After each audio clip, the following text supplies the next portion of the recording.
and Leigh, welcome. Thank you. I don't know what to do because you're both named Leigh. Does anybody go by a nickname? No. There's no way to shorten Leigh. We don't have nicknames. No, have you had the way to nickname Leigh is actually to make it longer. When I was growing up, people called me Leigh. Leigh. I like that. Yeah. That's very cute. So you can call me Leigh for the interview today. That's really kind. I don't even feel like I can. I might just use last names. So you both are experts on our topic today. You've both written books about it, but you have completely different vantage points because Leigh, you lived the experience, and Leigh, you've studied it and fictionalized it. What were some of your early brushes with wellness and influencer culture, each of you? Leigh, I'd love to start with you. Okay, so I remember being in college and being recently out of a recovery for recently new to recovery from an eating disorder. And that experience forced me at a young age to start paying attention to my body. Like, we learned about hunger cues and eating disorder treatment inherently teaches you in good ways and not so good ways to really focus on your body and you and heal. And so I got really into that. And then all of a sudden I went to college where everyone's drinking and partying. And I had just gone through like a very serious kind of life-threatening scenario. And all of a sudden I was just to like care about sorority. So I turned to the internet to find other people who maybe were on the same journey as me. And I found a very vibrant blogging community on WordPress and later on Instagram, but it really started like in 2008, 2009, and finding like a bunch of women who were going on runs and eating oatmeal, which was new to me. Mm-hmm. Yeah, I found wellness culture, I think, much later than you. It was like after the inauguration of President Trump in 2017. And there was so much outrage among the women I knew at that time.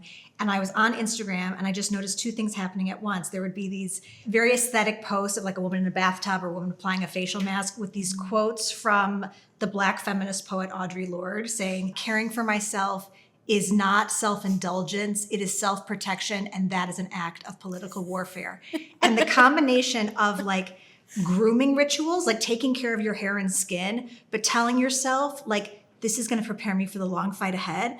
I thought like, this is so interesting. And the more that I thought about it, the more I realized on these social media platforms, we're being fed content that triggers feelings of outrage, feelings of helplessness. And then when we're in that highly activated state, we're shown an advertisement for a new pair of shoes or a new bikini or a new lip balm, something to soothe us. So we're trapped in this cycle of feeling upset and then being offered solutions to shop our way into feeling better. And so I thought that's interesting and I want to write about that. And it's sort of the combination or where consumerism meets wellness, which is what your book Self-Care really satirizes.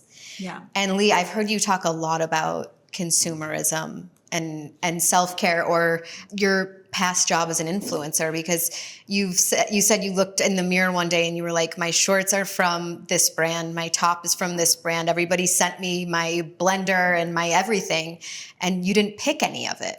Mm-hmm. Yeah. Yeah. So I want to talk about your experience as Leigh from America. You were one of the very first influencers to make a career of it in the wellness space on Instagram. And this was a very specific time that I think a lot of us remember in Instagram history. What were the hallmarks of your page when you started? Yoga, smoothies, self-reflection and introspection, which was around the time of 2016. That you were discussing earlier about in the bathtub. And I was also 26. And some of my followers might say that I was sharing a lot of content about independence and non-apologetic self-care. If I wasn't sharing that exact quote, I definitely had lots of bathtub photos.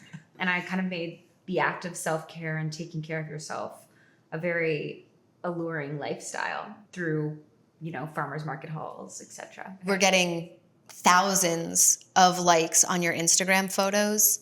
What do you think all of these people were connecting to in you? What did they see or feel? Well, I wasn't just sharing, my smoothies. I was sharing my period journey. I was sharing about being single and being very happily single. I was sharing about my past with an eating disorder. I was sharing about body image. I was sharing about getting out of my routine and feeling out of whack. And I was sharing about hair loss, just things that like nowadays, like everybody's talking about PCOS, but like 10 years ago, and I wasn't even trying, but I was one of the first people to be talking about those things without shame. And a lot of women felt seen. And so a lot of women were connecting and healing from those things as well, or maybe knew that they had to heal from those subconsciously. So they were following me and feeling like I was, I don't want to say a friend, but like a sister, or maybe and I don't mean this in like but like idolatry, like, okay, like, if I do these things like her, I'll be like her. And that's what an influencer's job is to do, is to sell a lifestyle. And, you know, that's what they're like. I always say, like, if you feel a little tinge of jealousy or like not enoughness when you see an influencer, they're doing their job. Wow. I've never heard that.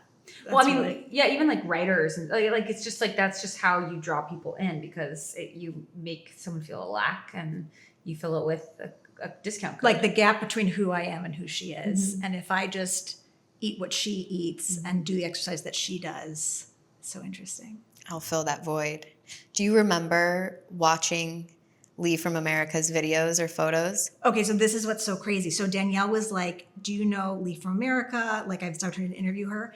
I was like, I have been waiting for this opportunity because you don't know this, Leigh, but you were one of the wellness influencers I followed when I was writing my novel. So you inspired one of the main characters. Oh my God. So I was definitely following your content. And I wrote my book. I sold it in March of 2019. In October I would like some royalties. Just kidding.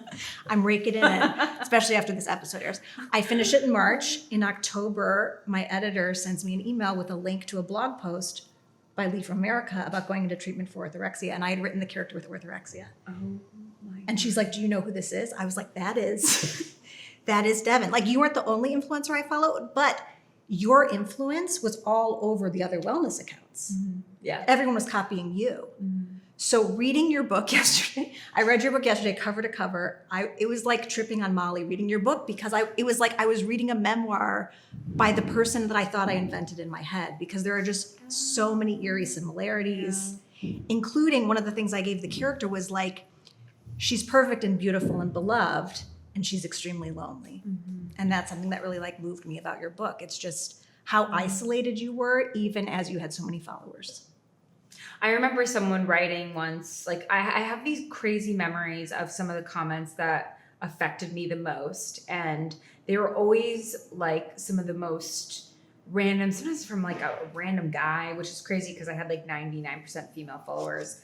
But I remember towards the end of my, towards the beginning of kind of my breakdown, someone, and I was getting tons of likes, and someone saw through it, and someone wrote, "It must be lonely at the top, at Leigh from America." Because I was like doing tons of meditating, and I was like posting these videos of me meditating in this like perfect little set. And they wrote, "It must be lonely at the top." But I had never heard that.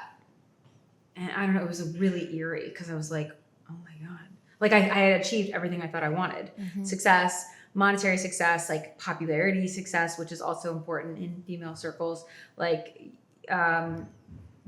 fame, or some level of fame, like a weird kind of new level of fame, and material goods, everything taken care of. And yet I was like, oh my God, I feel so empty. It was lonely. Yeah. Had you felt empty ahead of that, or was the emptiness a new experience? Oh, it was a new experience. Like going into that, like becoming a wellness influencer, I was like chasing this.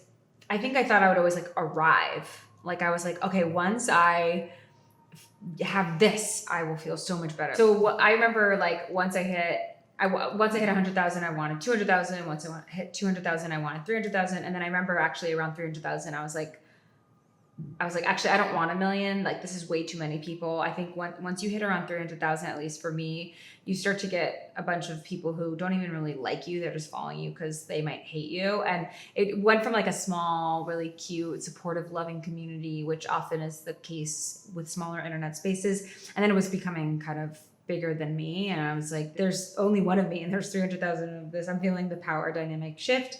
But also I just felt really overwhelmed by the amount of like eyes on me.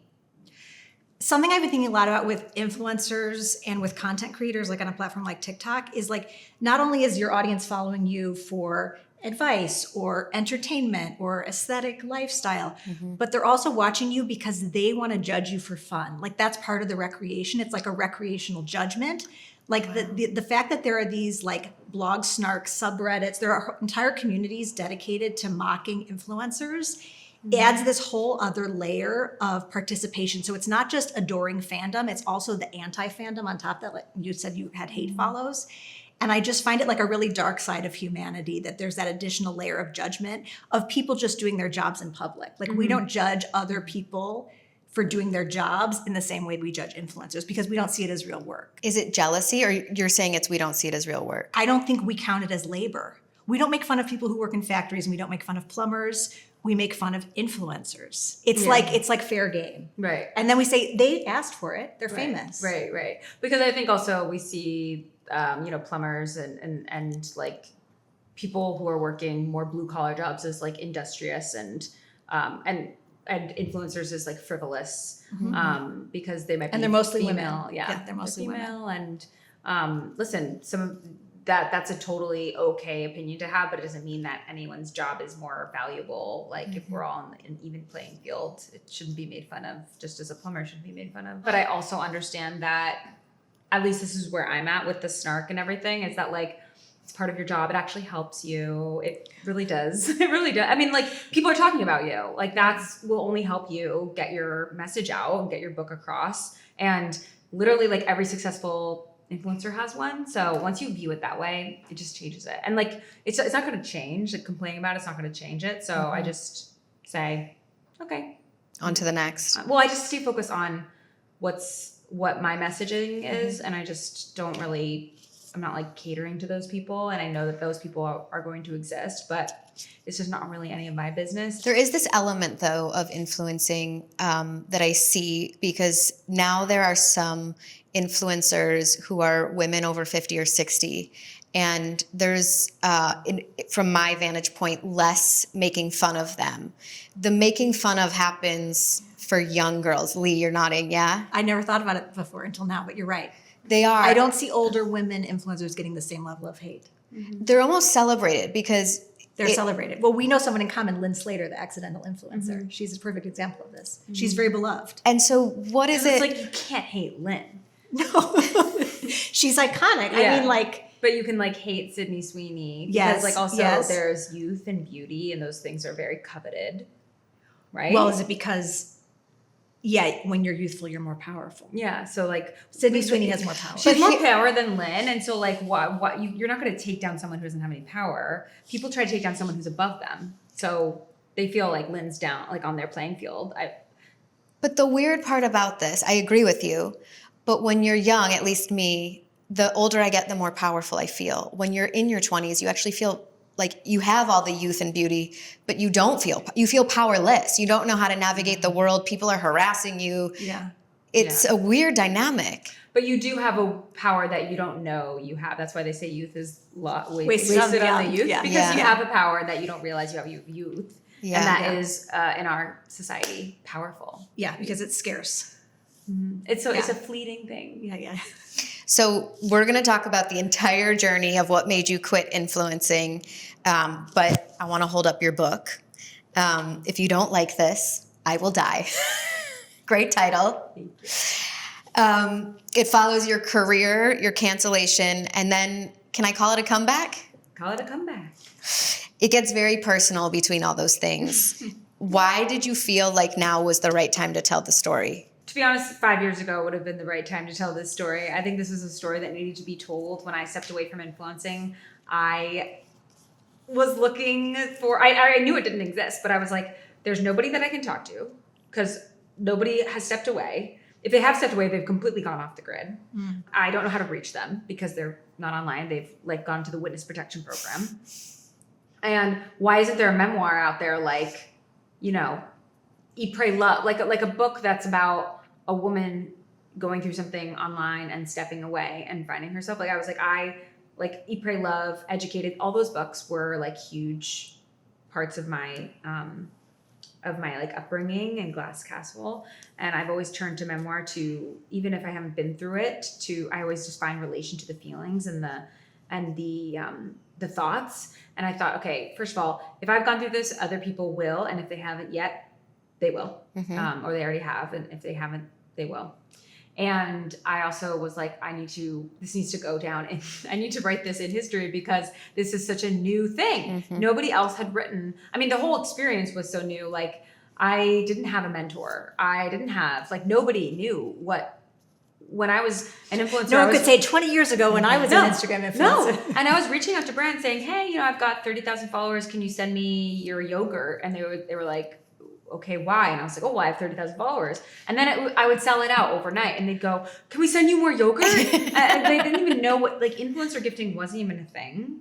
It's so hard to imagine. Yeah, it was the founders sometimes that I was DMing with. And because they didn't have social media managers yet. It was 2016. Right. Social media managers now is a very important job, but back then you were like you're doing PR and you did social media. But now it's a totally separate job, and sometimes you need 5 social media managers at a big company.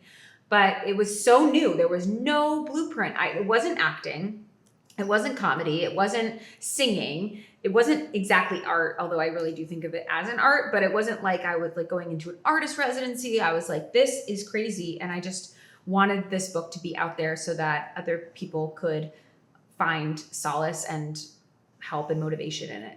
I can tell you one of the things that struck me the most, both in your book and hearing you talk about it live, is that you got on the internet to find belonging. You wanted community. And in the end, what is cancellation? Cancellation is really saying you don't belong. It's outcasting somebody. So it was almost like your worst nightmare had happened. The cancellation was my favorite part of the book to write, because I think that a lot of people, even non-influencers, regular people or private citizens, is like just basically people who are not trying to be in the public. Everybody's afraid of getting canceled because cancellation gets at that core human need to belong. And so I was like, I can't wait to write a book about that. I was so excited to write it. It just poured out of me. I want to catch everyone up in case they don't know why you got canceled. Basically, you would do these retreats, would you call Workshops, them? Workshops. You would do workshops so that you could meet your community in person. And they became really popular. And eventually you raised the ticket price. One VIP ticket was $750. And as soon as there was one negative comment, all of a sudden there were more. And that's actually the part that was interesting to me, because it was almost like watching mob mentality online. Like, had that first comment never happened, who knows if people wouldn't have, like, if that wouldn't have happened. Do you ever look back at that time and think, why me? Like, there was probably 20, maybe more influencers sort of doing the same thing you were doing. Because I was the most popular one. I was definitely like the biggest one at the top, and it's easy to take someone down, at the top, because it's like also women watching other women continue to gain power. It was at the beginning of the tearing down of the girl boss. And it was like, we were all gung ho and pink pussy hat and go women. And then all of a sudden, all these women are watching women gain power. And we're like, no, too much power. Bring her down. And then I watched it happen in 2020, like 11 months after me. I watched Ty Haney, Audrey Gelman, the woman from Bando. Yeah, Leandra. Jen Gotch. It was like, oh my God. This is what Leigh's piece talks about when I found Leigh from the end of Girl Boss. What I would add to this conversation is that from 2014 to 2017, I was leading a feminist nonprofit organization with a Facebook group of 40,000 women. Oh God. And we had a conference. We did everything right. We had a scholarship program. We had affordable tickets. Everything that you were accused of, we did correctly. Okay. And our conference was destroyed by online infighting between women. So we built it and they tore it down. So you could have done everything correctly and it wouldn't have mattered. And so that was my lesson. It's like, it's not about the capitalism. It's not that you were charging too much money. There's no way to satisfy all the critics. Our conference was ultimately torn apart over a conflict over whether or not we should allow babies. That's what destroyed us. Yeah. So it goes to show that it's not about the babies or the price. It's just about like maybe the community.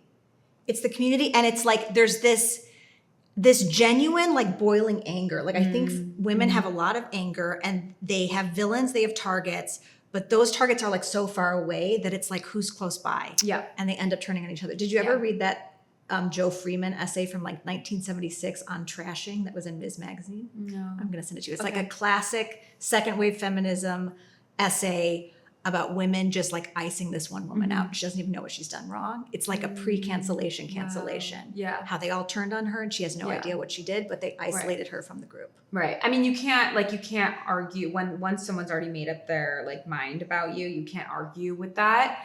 And it's so funny, like, because watching so many different women get canceled since my cancellation, it's wild because nobody can actually all agree on why they hate the woman. They just hate the woman, and like they think that they are all behind the same cause, but they're just like it's like this outpouring instead of outpouring of support. It's this outpouring, it's like they've been keeping it in, whether it's jealousy or feeling unfulfilled in their life or feeling like a little uncomfortable by maybe this woman has something that they don't. I don't always just want to say it's jealousy, but just like, I think it's very, when I'm not in my, like doing something in my flow, and this might sound so woo woo, or like being creative, I can start to feel a little bit like, why is that? I'm like, that inner critic of other women comes out. And so as long as I'm moving forward, it's very quelled.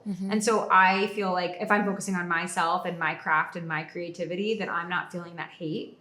And so to me, it just shows that maybe those women are not focused on that. And it's like so easy to hate. It's so easy to hate. It's so easy to hate, It's easy to But it's hatred that's then you tell yourself, I'm standing up for what's right. Yeah. I'm letting Leigh know. Yeah. That I'm this is a good. structural injustice that she is committing. And like, oh my God, I can go on this for hours, but like, it's like moral purity. Yeah. And like, Leigh has power. I want power. Me and all these girls are going to hate on her. And as a group, we are going to be more powerful than her. I mean, the criticism was coming from so many different areas, and they were all eventually were like, oh my God, Leigh has other haters too. Before then, I like didn't have them, and they all They found each other. And they were more powerful together. Yeah. Yeah. Eventually. So they found a community through hating the same thing. Yeah. It's like I see this on Book Talk with like Colleen Hoover. Like there's the Colleen Hoover fans, and then there's the anti-Colleen Hoover fans that like have their own strong anti-fandom. I'm trying to think as I'm listening to you guys, I'm like, what's the male equivalent? Like on ESPN, I see them all talking about who's better, LeBron or Michael Jordan. And it's not the same. I think this is how women exert power. Like I think this is what we learned as girls and teenagers. Like if you want to hurt someone's feelings, you exclude them. Like you don't punch them in the face. It's giving, I haven't matured since high school. But I just think it's the way we learned to engage in conflict. Instead of punching someone in the nose, we don't invite you to the sleepover. We invite everyone else. Yeah. Yeah. Has this changed, either of you, like being part of these, like being critical or writing satire about this community, and Leigh having seen it from both sides?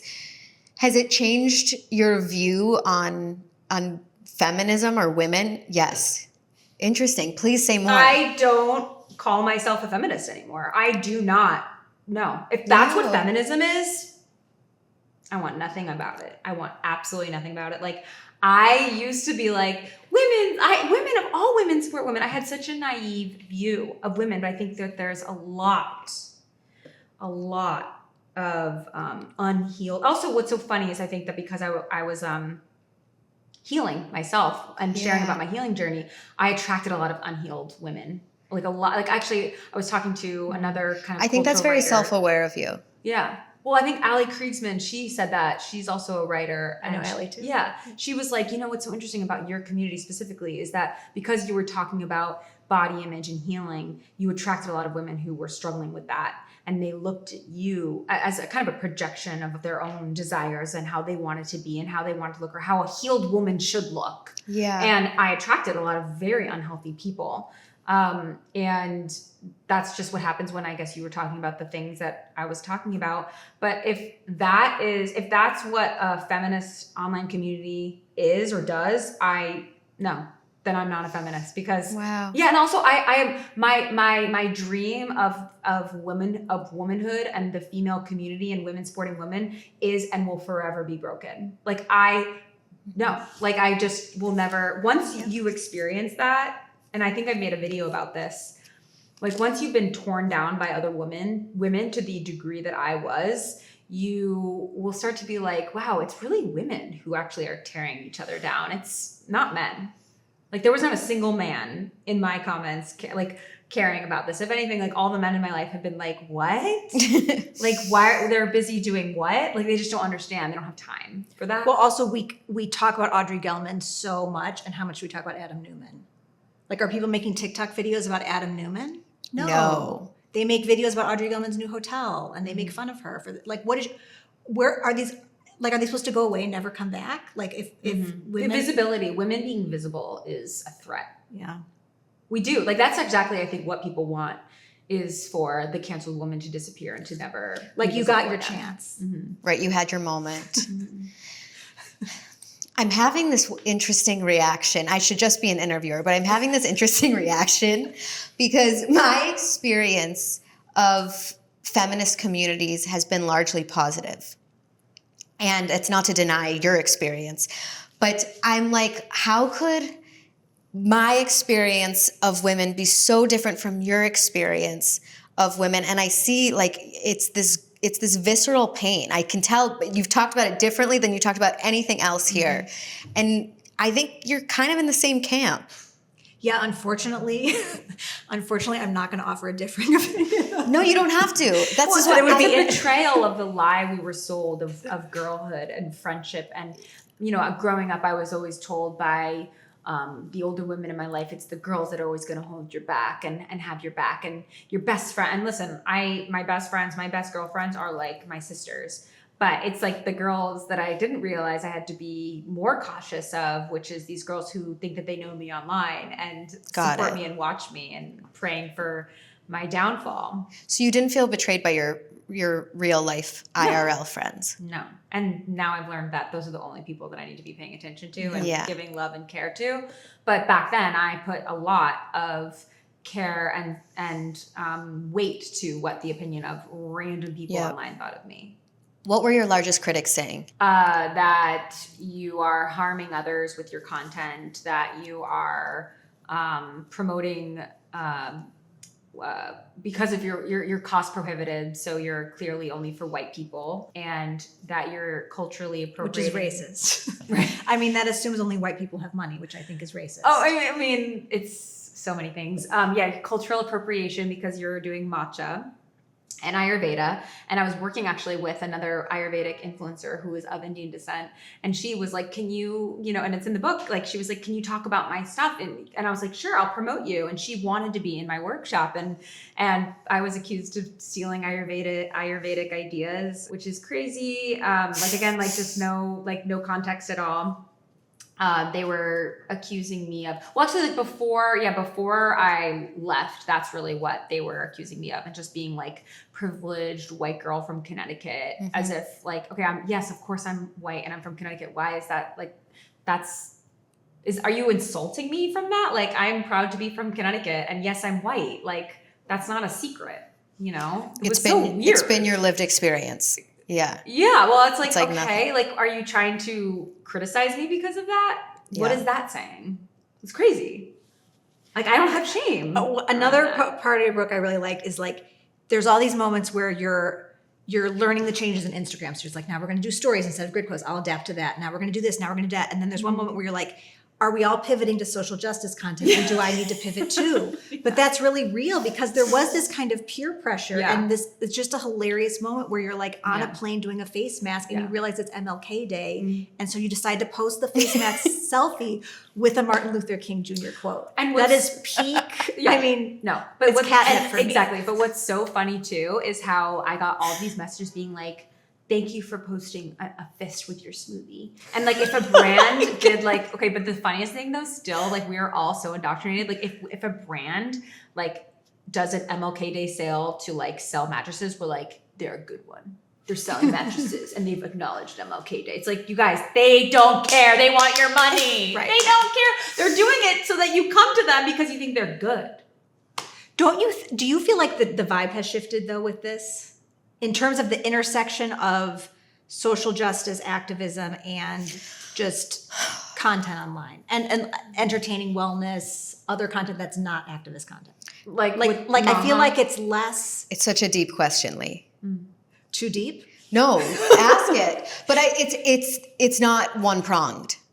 Like I don't see the same culture online now where it's like Indigenous Peoples Day, and I don't see people in the comments going, "Do you know what day it is today?" And you're posting this. I don't see that anymore. Yeah. Well, because I think people realize that it's been like taken by consumerism.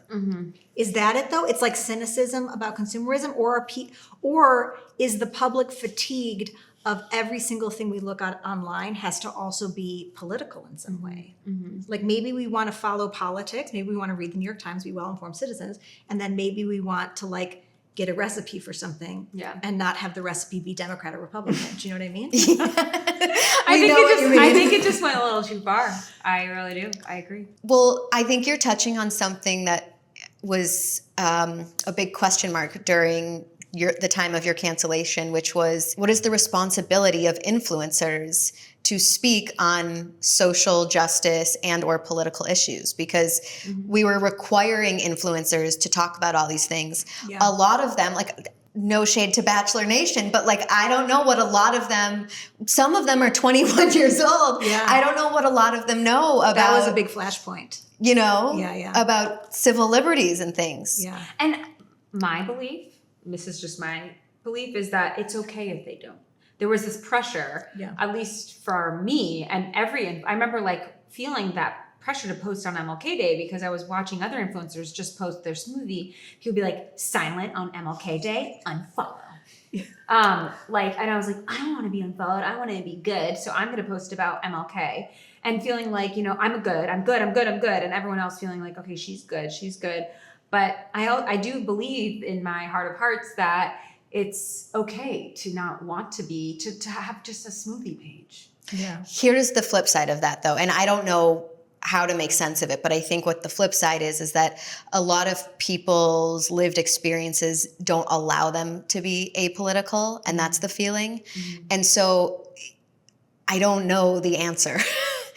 But then they can go follow a political there's totally free will. Like go follow, there's thousands of smoothie people. Follow one that talks about politics and smoothies. Right. April in Florida doesn't have to. She can just post her smoothies and like find the one that does post smoothies, and if you want smoothies and politics. It's the intersection that I feel like we've disentangled. It's really weird. And also like one thing that I felt is like I talk about in my book by my feelings around politics. I wasn't like a political child, rarely is one. And all of a sudden now I've got hundreds of thousands of followers and there's a shooting and people are DMing me, you know, feverishly saying, what is your stance on gun control laws in the state of Las Vegas? And I'm Google and I have an event in 3 hours, but I'm spending hours researching gun control, the history of gun control laws in Las Vegas. And I'm thinking, I had to delete my yoga pose. I just was like, this isn't, my passion is not guns. And that is many people's passions. And again, like at the time, like I'm so glad, like I don't regret, the Las Vegas shooting was very sad, but it just goes to show like I was just posting, like I didn't even know about it. I posted like my oatmeal and people were like so mad that I didn't post about gun control laws and oatmeal. I think from to try to speak from the fans' point of view, it's like they see you as a public figure with a huge platform, and they're like she has a huge audience. She could make a difference. She could say something about gun control. So they want that from you. And as soon as you do that, they say, well, aren't you going to speak up about abortion? Yeah, but aren't you going to tell us who you voted for? Yeah, like exactly. it's never enough. But it's also, going to like, have to be every issue. People said that to Taylor Swift. Like she backed Kamala, and Kamala didn't win. So if she's the most influence that's in interesting. The world, and she backed Kamala, and Trump won. So I don't listen. Me talking about gun control, I'm sorry, but it's not going to help anything. And like the mattress store down the street, like doing an MLK, like, is it really helping MLK Day? I don't know. It sounds like they're just trying to sell a couple more mattresses. There's this like performative activism that I just find really disingenuous. I think some of your critics and things that I've read is about like this, it's like a tension between your public image and your private truth in some ways. In your book, you talk about like manufacturing this persona, Leigh from America. And even though it is parts of you, it's also this curated version of Leigh. Yeah. And then there's Leigh Tilghman, the person. Right. Who goes home at night and makes her bed in the morning and calls her mom. And how do you look back on the dissonance between those two people? Well, that private self is only for the people in my life. Like the public doesn't get that. And that's a very safe and normal and healthy thing to do. They were never going to get the whole Leigh. They can't handle the whole Leigh. Like I tried to come back and pivot to this goofy selfie girl with a bowl cut. People were like, we don't want that. So I think actually the audience has this projection of who I am. And I think a lot of people are like, it's never enough. It's like the same old story with women. It's like, she's too this, she's not enough this. There's always critique there. So I just think I represented and still do represent a projection of like how I want her to be showing up. And even if I showed up exactly how they think they want me to show up, there would still be critique. And that's what I am here to talk about. This is what the book is about. It's like, it's funny because we're never truly able to fully understand someone, even when we read their memoir, even if we see their social media, all their reels, and even get to talk to them for 2 hours.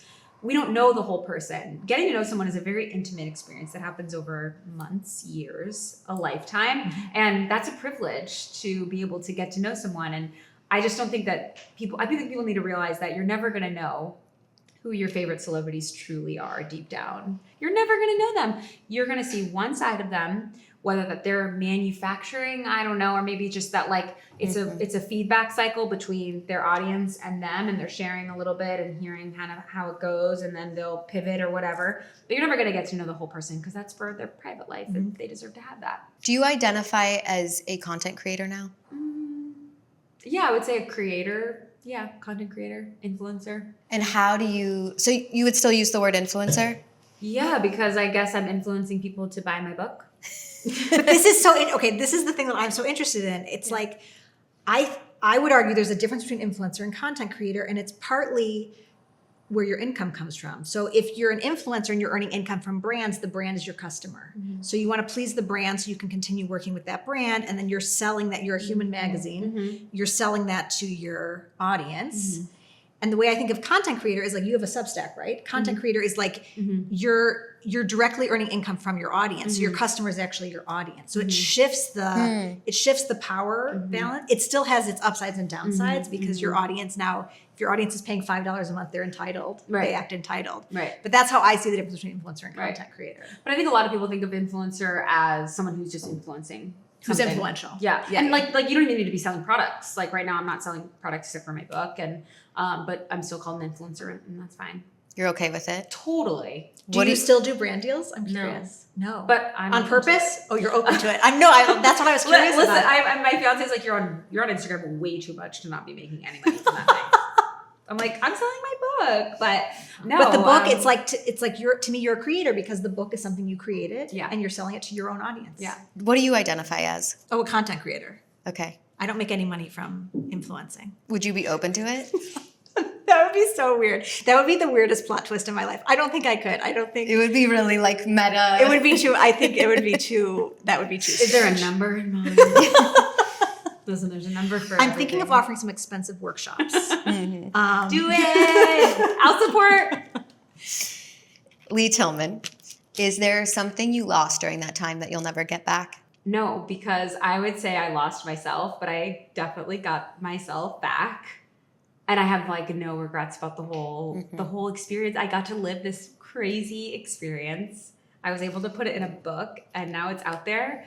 Like, I think that's a gift. I also believe that like everything happens for a reason. And I was like, I need to share this. I have no regrets, and I'm so glad that I was able to put it into a book and that it's helping people. Have you had other people who have been canceled, so to speak, reach out to you? Yes, and I have reached out to the canceled and, had coffee with them or Zoomed with them. And it's like, it's always such a awesome experience because we get to like bond over it, and it's such a rare thing to be canceled. So oftentimes they don't really know who to speak to. So it's one of my favorite things is to like reach out when they're canceled and be like, I'm here. Do you ever feel like they deserve to be canceled? No, I don't think anyone deserves to be canceled. No. It's like a public death. It's a public death, yeah. Yeah. Every saint has what's the saying? Every saint has a past and every sinner has a future. Like 100%. Like when Matilda Djerf was canceled for like not letting her employees use her bathroom. What? Like, okay, yeah. She was like mean to her employees. All the things that women are canceled, like men do every day. Don't even get me started. But I pride myself on reaching out to canceled women and supporting them in any way I can. Well, it's interesting too, because you went through it during a time, it was sort of new. There was no one to call to be like, hey, how did you handle this? Or if I apologize, how does it go? You were navigating in real time. I was, but I also I was lucky enough to be connected to a couple people in the music industry who deal with, like the PR firm, their crisis PR firm, and they deal with like, rappers who get into drunk driving accidents and have to make public statements. And they were like, well, your time has come, Leigh. Everyone has it. Anyone in your shoes has it. Like basically what they're saying is everyone has like a little scandal. It's part of being in the public. I was reading that 57% of Gen Z individuals would choose to be an influencer given the opportunity. And now even the generation below them, I think the number one profession that they want to be is like a YouTuber influencer. Your book really highlights the truth of it in a way that I'm not sure we've heard in a book before.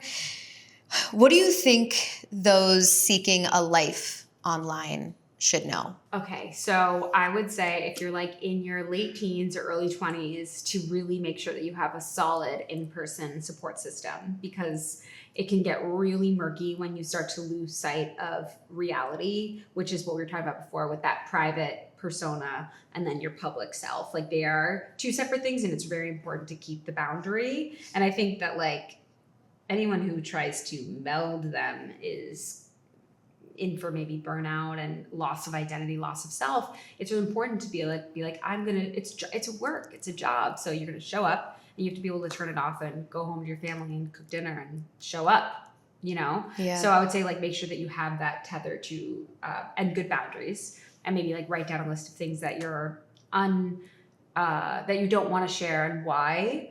And have good boundaries with that. Because once you share, you can never unshare. And can you say more about that? Because there's this protective layer that I've heard you talk about. It actually really hit me personally because somebody said to me in like a high up position at a digital media company, and she said, Danielle, you're doing this backwards. You're building a podcast and hoping that people will follow you, and you need to build a following and then they'll listen to your podcast. And she's not wrong, but I don't want to be an influencer. That's not where my joy is. And so after her conversation, she was like, film a get on ready with me and see how you feel. So that night, I'm in the mirror, I'm taking off my makeup, I put the phone, you're looking like your eyes are so wide. And I'm thinking like, how can I do this in a way that feels like me? Yeah. I got on ready 6 times. Yeah. And I was like, this is just not for me. And it's that protective layer, it's that, and everybody's is different, of what is comfortable to share and what's not. That video has been deleted and will never be posted on the internet. But I've heard you talk about how that protective layer is something that you felt early on and you just purposely ignored. Yes, very intuitive of you to say that. I say, like a lot of people are like, how did you get to where you were? The key to my success was to purposely ignore that natural human intuition to protect and preserve personal details, your private life, things that we keep private when we show up at work. We're not airing our dirty laundry, so to speak, to everybody. We have, discernment with who and what we share. It's a very important part of kind of, if not, it's kind of your trauma bonding with the mailman. You got to figure out who you're going to share it with and what not to. And I purposely learned to quell and shut that up because it was helping me succeed. Because then, people are seeing me talk about my period coming back and they're like, oh my God, I feel like I'm talking to my best friend because she's sharing about her period. And I was sharing my You're daily getting period positive schedule. reinforcement Yeah. for disclosing vulnerable Oversharing. information. Yeah. Mhm. Yeah, oversharing. And brands love it. Brands love it. It's like, I hate to say it, it's like fast, cheap love.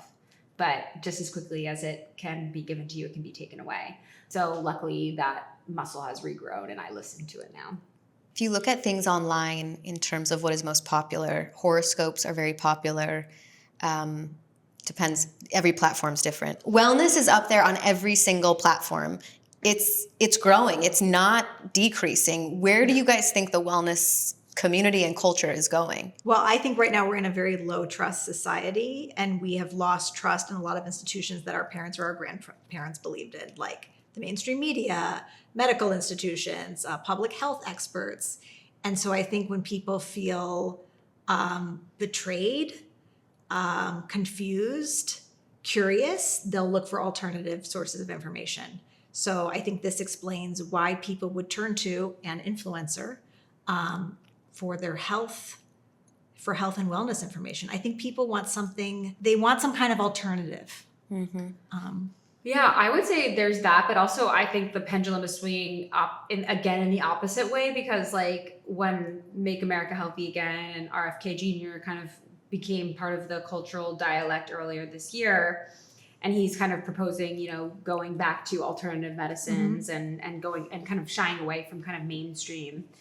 A lot of people, because they don't like Trump, they don't like that, and so they're pro doctor, pro science, pro everything again, and like pro red dye, like pro almost like just to be like an FU to RFK Jr. It's black and white thinking. Yeah, they're like, okay, if he stands for like omitting food dyes, I want food dye. And that's almost it sounds like what they're saying. I want to put it in everything. Yeah, like red dye. Yes. But it doesn't have to be like that. But it's kind of crazy how it's like a political stance wellness now. Like That's the right. Maha pipeline. I see all these videos being like saving my best friend from going on a yoga workshop from the Maha pipeline, like raw butter. And I think it's so interesting how like there are certain foods now that are like, I don't know if you follow Snack Shots on Instagram. She does like a lot of really funny like memes about like beef tallow and just like the latest trends. I think it kind of continues to get crazier and crazier, like beef tallow as sunscreen now. But I think Is that real? Mm-hmm. A lot of people are using beef tallow as sunscreen. I have not done that. But listen, if I was a wellness influencer, I would probably be doing that. Really? Like, I was down to try everything. I was like, you have to have You were a human guinea pig. Yes, you have to have an experimenter's mindset. Yeah. And I think in many ways that can help you. Like I turned to wellness because I felt like the medical system had failed me. Yeah. I was diagnosed with PCOS and they said, you got to go on birth control. And I was like, I don't want to go back on birth control. I'm off of it. My doctor was like, well, sorry, next. And I was like, okay, of course I'm going to go to holistic health after that. Because like there's a book I could read about how to heal PCOS in 30 days if you eat this way. Sure, sign me up. I got to eat anyway. Yeah. There's something very alluring about these quick fixes or like these lifestyle Anything shifts. that gives you the idea that you're in control. You can control what you eat for 30 days. Yeah, exactly. You can't even control when you can get your OBGYN appointment. No, I know. Leigh, Stein, I'd like to start with you on this one. What do you think the ultimate cost is of turning your personal life into a public brand? What have you seen? Well, I think relationships can become transactional.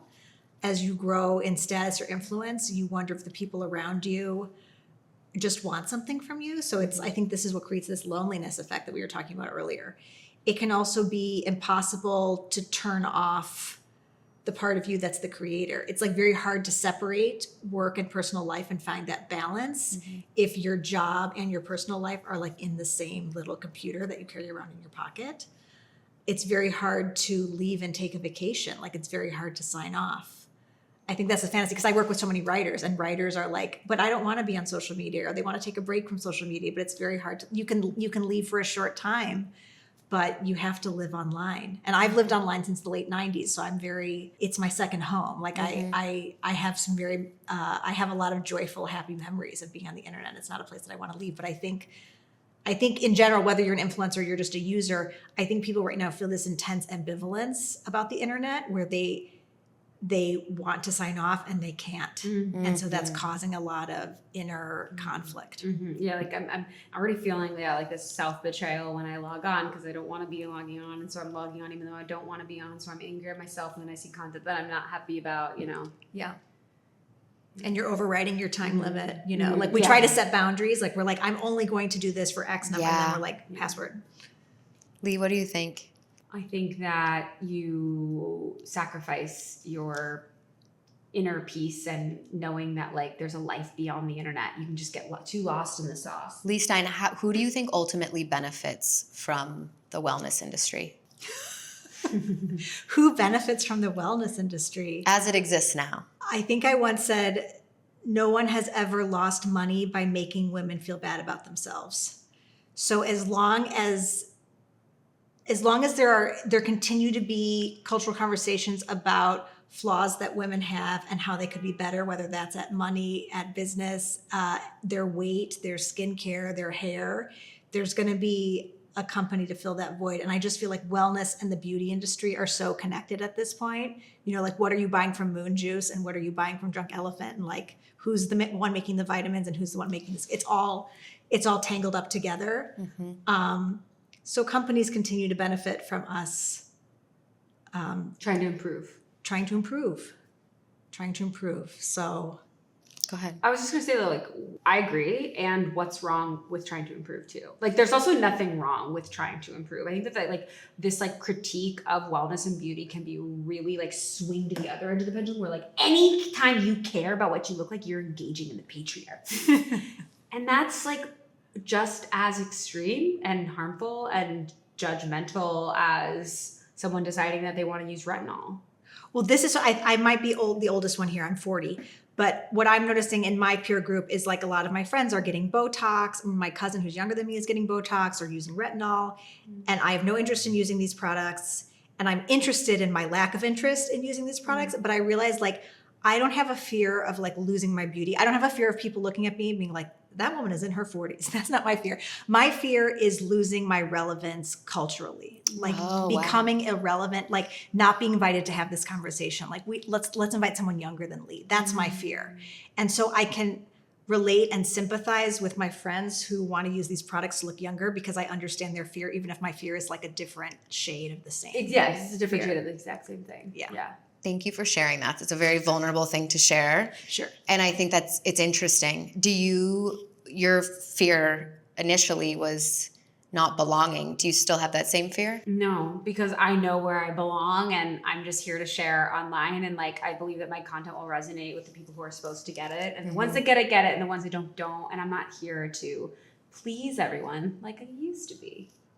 The one thing nobody's asking you in interviews that I'm very curious about is, what did your parents think about all of this? I mean, I think that when I first went to LA, I was like, I'm going to go try to monetize my Instagram. They were like, what? And I was like, I saved the money. I'm going to do it. I'm making this decision. Packed up my Vitamix, flew to LA. And within a year and a half, like, had quit my waitressing job and was full-time influencing. And they were like really proud.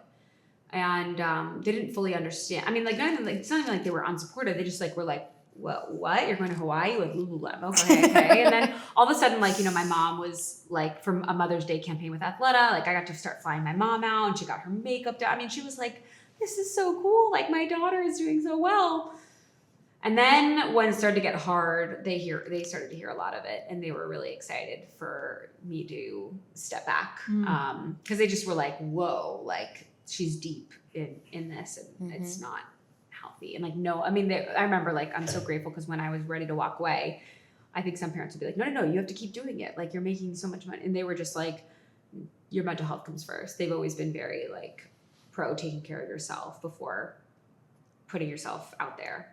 Can I circle back to you? You gave this great stat about how many Gen Z want to be content creators, and I've cited that stat too. It shocks people when I tell them. But I have a lot of sympathy for this younger generation because it's like, we told everyone to go get a bachelor's degree. They took out 6 figures in debt to get their bachelor's degree. And then they can't get hired. And now we're telling them that AI is replacing all the skilled labor that they learned to do with an undergraduate degree. So I can understand the point of view that's like, I'm going to hustle like that YouTube star. I'm going to build an audience. I can take my audience with me if I build this loyal fan base, and that's how I'm going to earn income. And like internships are getting slashed. Like there's just constant. I mean, like just as much as like the influencing industry is you know, you can lose in an instant. You can lose a corporate job in an instant too. Totally. Like we're all like, it's all like work is work. Like that's another thing that I've been kind of saying. And yes, like some work is different and harder, but at the end of the day, I think like work is work, and like the lie of like you love your job and you never work a day in your life, you know. And I was always kind of chasing that and like being like, maybe I'll do interior design. Like, well, it's like, listen, no, like the work is work. But I think that until everyone recognizes that content creating is labor, they're going to keep being surprised that so many young people would want to be like, there's still this disconnect that it's not a real job. Andrew Yang just wrote this piece about what AI is doing to the job market, whatever. And he's like, we need to train young people for jobs in the real world with valuable skills. My kids want to be YouTube creators. I'm trying to talk them out of that. And I'm like, okay, you don't think that's a real job in the real world. Oh, you I know what I mean? But it's, And I know. he's a technologically savvy person. Yeah, but to him, that's not a real job. And I understand, like, not everyone's going to become an Oscar-winning actress or a Grammy-winning. Not everyone's going to become Taylor Swift. Not everyone's going to become a YouTube star. But like, can't we acknowledge that this is a real job? Can we just start there? Yeah, I think it's like very there's a misunderstanding when people talk like that. Like, go get a real job. Like, go become a plumber. It's like, okay, like we don't have enough plumbers. Yes, we do. I don't think there's like a shortage of plumbers. But also, like, who is Andrew Yang watching on Instagram? Andrew Yang is on Instagram watching content that's created by creators. Yeah. I'm sure. He creates content. Yeah. Yeah. Something just kind of happened this morning, like the Christian girl Autumn. Did you guys see that? Oh, yes. So she posted a video yesterday crying, saying that she's burnt out and She needs to take a break this fall. yeah, that she's crying because she needs to take a break this fall, and she's feeling the pressure, and that every video needs to be better than the last, and she's crying. And I saw it and I was like, oh my God, I immediately reposted it, put it to stories, and was like, influencer burnout is real. This is what I want my book to, but it was fake.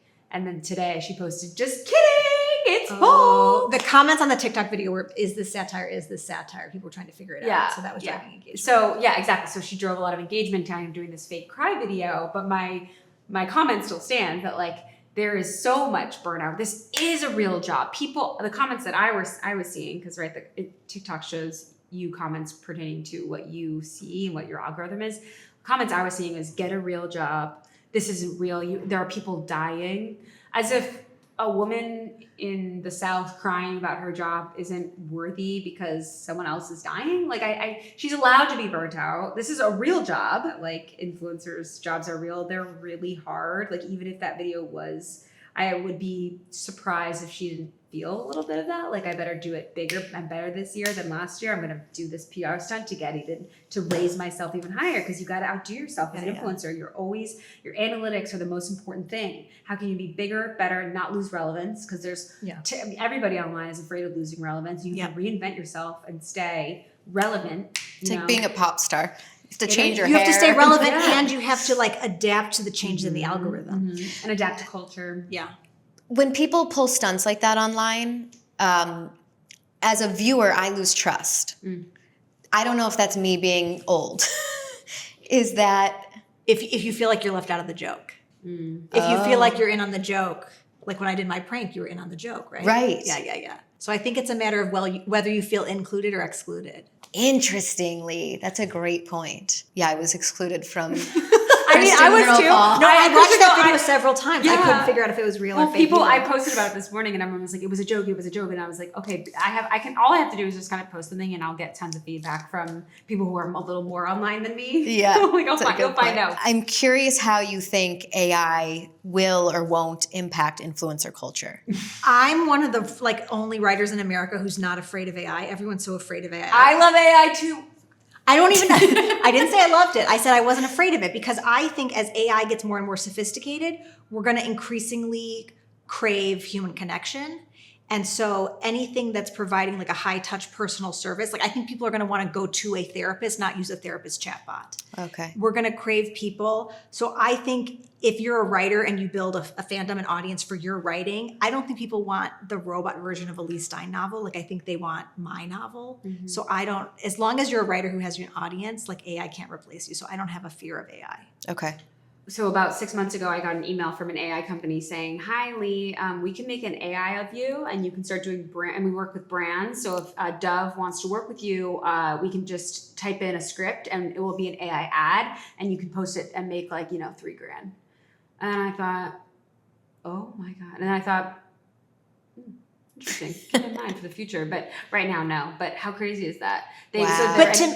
They'll make AI ads like using my likeness, using this blazer, and me talking about soap. But you wouldn't feel that's breaking a contract with your audience? Oh, no, 100%. No, of course. Of course, Okay. I was kind of kidding. No, and also, by the way, like Dove, I'm not saying that Dove is working with them. They're using an example. Yeah. No, I mean, that's crazy, but also like it's already being happening. H&M is using AI models. Yeah. They're talking about I it. believe it. But like, I don't think we're that far away from that happening. But then I think people will stop following them. Like, don't you think people will know? Don't you think your spidey sense will tingle? Like, there's something weird about this ad. Yeah, like sometimes when I watch like a commercial, I'm like, oh my god, this was made with AI. You can kind of tell. But if it gets so good that you can't tell, who knows? I mean, okay, I'm not so concerned about like, whether or not we can tell. I think, to get to your first question, I think the future of AI or of influencing is like, I think we're going to get deeper into like virtual reality with influencers. We'll like be in the room with them, or like we can put on goggles and be watching them as they like get ready with me. I mean, it's really creepy, but why wouldn't That we was get such a even further? funny scene in your book where a husband bought his wife you.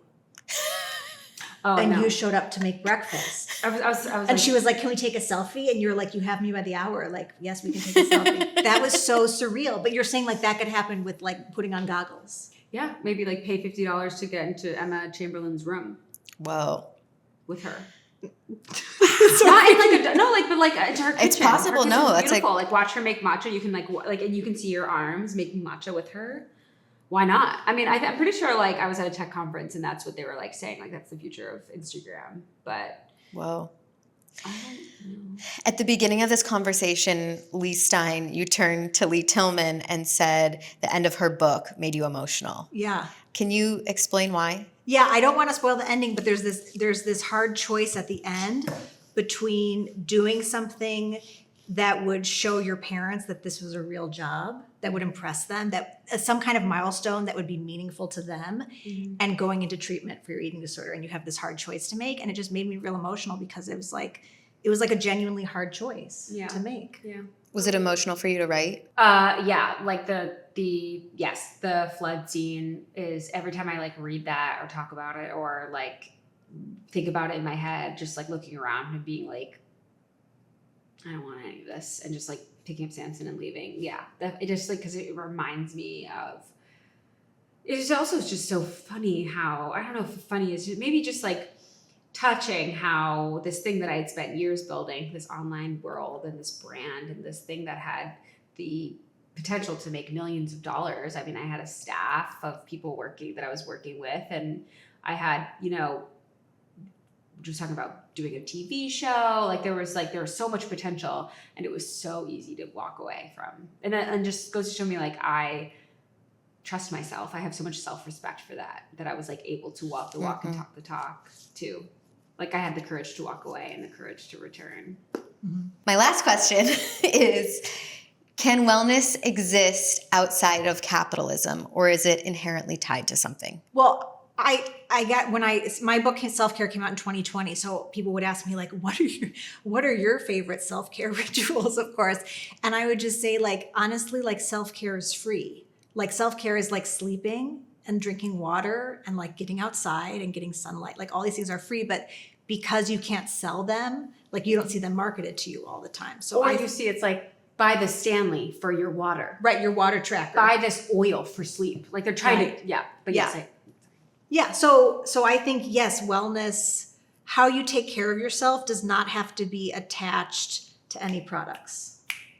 Yep. In my opinion. I have a really good role model in my mom. Like she is a very, how to put this, like non-capitalistic, restrained, but takes care of herself. She's engaged in kind of like the bangles and whatever, the hoka is like, it's always been very simple, but she does a really good job of taking care of herself through just daily movement, which has always been like free, either running and now that she's older, walking, like playing sports with friends. She plays tennis with her friends. Community is free. And listen, the reason that so many people, I think, turn to capitalist wellness is because finding a group of friends and support system is really hard. A lot of people just want to be at home like this. They don't want that in-person intimacy that comes from being vulnerable and sharing and dating, you know, all these things that a lot of people are dealing with in post-COVID 2025. They're hard and uncomfortable. So it's kind of easy to just go on Pinterest and look at this like mood board of like, you know, 15 different things I use to change my life and buy everything and think I can just buy this. But you can't. This is very American. Yeah, it's very American. Yeah, but change my life by buying something. But I do believe that like wellness doesn't need to be tied to capitalism. Yeah, it's all about like your spiritual wellness and this is for me, like taking care of my mental and spiritual wellness, which to me is like meditation, journalism, talking to people, community, which is very important for social support. You need a social network and movement and like hydration and Basic foundational things. Yeah. things. We just find ways to make money from them. Is there a line in here that you feel really proud of, or like something that in weeks when this all dies down that sort of like outlives you? Okay, so it's from the I think it's from the epilogue. Okay. So long as it stays, okay, I'll start before it. As far as jobs go, influencing, can be a pretty good one. I'm not denying that. So long as it stays a job. So long as it doesn't blur the line between professional and personal so much that you jeopardize your sanity. I'm not against influencing as a career. What I'm against is not being aware of the dangers and completely losing yourself online the way I did and forgetting all the joy and beauty of the real world. Finding that balance isn't easy when using a technology that was designed to be addictive, but I feel that given my experience, I'm perfectly positioned to help people try. I think a lot of people want an all or nothing stance with this book. They want me to be offline forever and be like, F you, Instagram, and people are uncomfortable with the gray. But, you know, if I was truly going to be anti, I probably wouldn't have done this press, but what's the point of working on work and sharing your art if you're not going to talk about it and try to get it out in front of as many people as possible? I think it's a very natural human thing. But yeah, I'm really proud of where I am now, and I want this book to reach all the people that it needs to, and many of them have disappeared and the influencers have gone into the darkness and burnt out. So find them and give them this book. I gotta say, this week on TikTok, I don't get a lot of hate comments. I'm not as famous as the other Leigh, but I got the meanest comment I've ever gotten on TikTok this week.